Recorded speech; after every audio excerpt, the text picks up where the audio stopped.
Robin Smith is gone.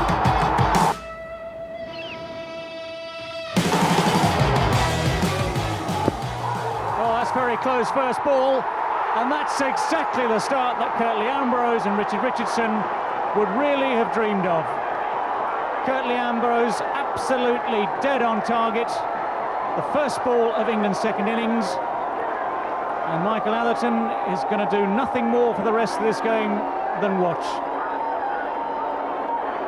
The West Indies couldn't have asked for a better start at all. Curtly Ambrose immediately on target. Atherton being hit plumb in front. Well, there's nothing wrong with that at all. Plumb in front and England lose their first wicket on 0. First runs for England. Oh, trouble here, trouble. This is absolute disaster for England. And that really is a complete tragedy. Mark Ramprakash is the man run out. England are now 1 for 2.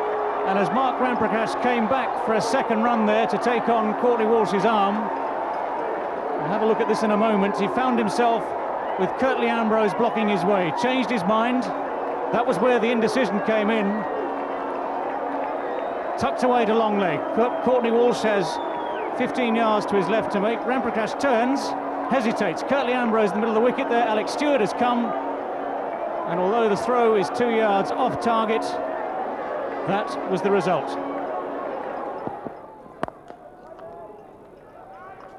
Richardson across quickly but unable to stop it. A little bit of a bobble as that ball reached the West Indies captain. That's out! Robin Smith has gone! What more can you ask of Curtly Ambrose?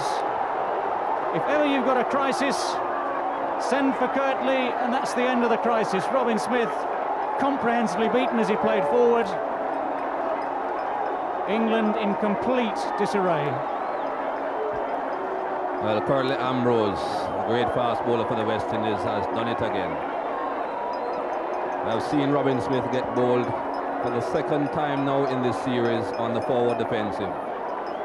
And each time after the ball has passed, the stroke looks almost correct, but the gap was there, the ball went right through. England now 5 for 3.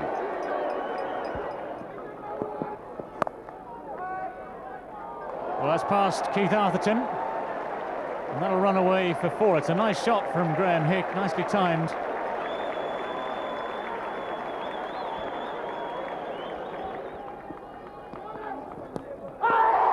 Curtly Ambrose knows it's out. That's a thin little nick from Graham Hick. And this man Ambrose can do absolutely no wrong whatsoever. An indeterminate shot from Graham Hick really hasn't been his day at all. If it's anyone's day, it's certainly Curtly Ambrose's. Well, just as I said, Curtly Ambrose wouldn't have minded those 3 runs. Graham Hick just pushing at this delivery just outside the off stump. Feet not really moving at all. And Curtly Ambrose does it again. Graham Hick wouldn't want to be seeing this man too often. England now 21 for 4 and not in a very good position at all.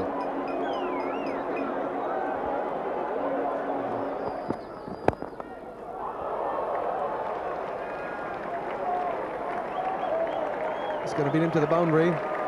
Hit it in the air, but hit it well enough. That's it. Wicket number 5. Curtly Ambrose strikes once more. The Queen's Park Oval is absolutely jumping. England are 26 for 5. Well, what a performance by Curtly Ambrose. I've said all along he's a class act, a truly great bowler. The only great bowler on show. There's some good ones, but great he really is. Fantastic performance. He's just blowing away England. Fast, hostile, accurate. Really played all around that Alex Stewart. The ball didn't do a lot. It was the line, it was the length of it, and the pace and aggression. 26 for 5. That's gone. 6 out. Brian Lara takes the catch at the first slip. England are 27 for 6. And on the unbelievable collapse here on the Queen's Park Oval. West Indians are jumping around both on and off the field. Well, this is beginning to be a nightmare for England, a nightmare that won't go away. I mean, who would have believed this would have happened? With a realistic chance of winning for England. Salisbury just hanging out his bat, nice slip catch.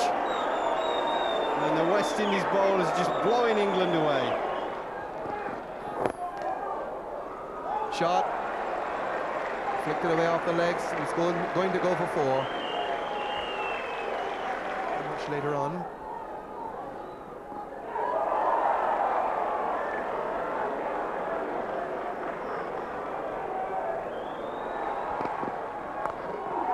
That's gone. Simmons takes the catch, a second slip. England are 37 now. And that is the 7th wicket to have fallen. Well, it was the ball before that did the damage, not only to Jack Russell's hand, but in his mind. That's the key to fast bowling. If you can get inside the batsman's mind where he's wary of you, then you've got him. And that's what Curtly Ambrose did. The short ball banged in. Jack turned away, got a knock on his hand, it was painful. And then this was another banging ball, and he really didn't know what he was doing. He just hung the bat out, and that was a classic fast bowler's dismissal. Soften up the batsman, stick in the short ball, hit him if you can. And that's it. Curtly Ambrose strikes again. Graham Thorpe is bowled. Ambrose plucks out the stumps once more, and England are 40 for 8.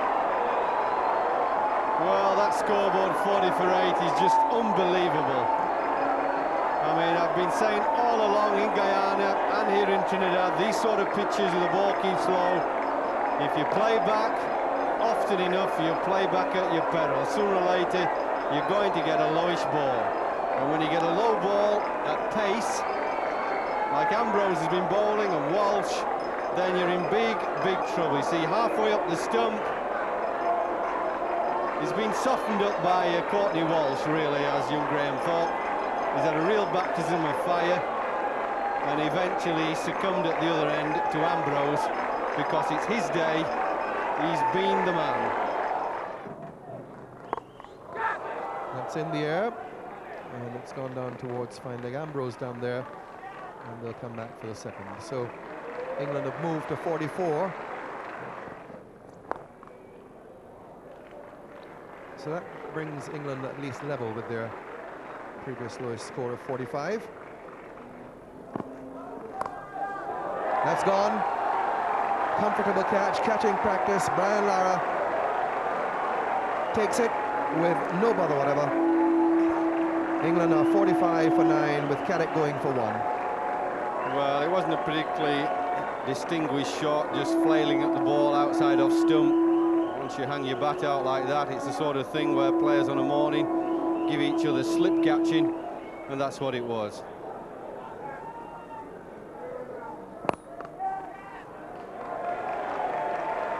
And they recognise, those in the stand, that that's England's single to carry them past their lowest previous score. They're now 46 for 9. And that's in the air. Benjamin down there for it. The match is over. The West Indies have won. Winston Benjamin taking the catch. England all out for 46, with Lewis caught by Winston Benjamin off Courtney Walsh for 6, leaving Angus Fraser not out, no score, and the West Indies take a 3-love unassailable lead in the series and retain the Wisden Trophy. And Curtly Ambrose is being, well, they're trying to at least lift him shoulder high. West Indian supporters down there very jubilant. Ambrose with a souvenir stump. He's done it again for the West Indies. England had 196 runs to win the match, and they collapsed. Absolute collapse yesterday before the whirlwind that is Curtly Ambrose.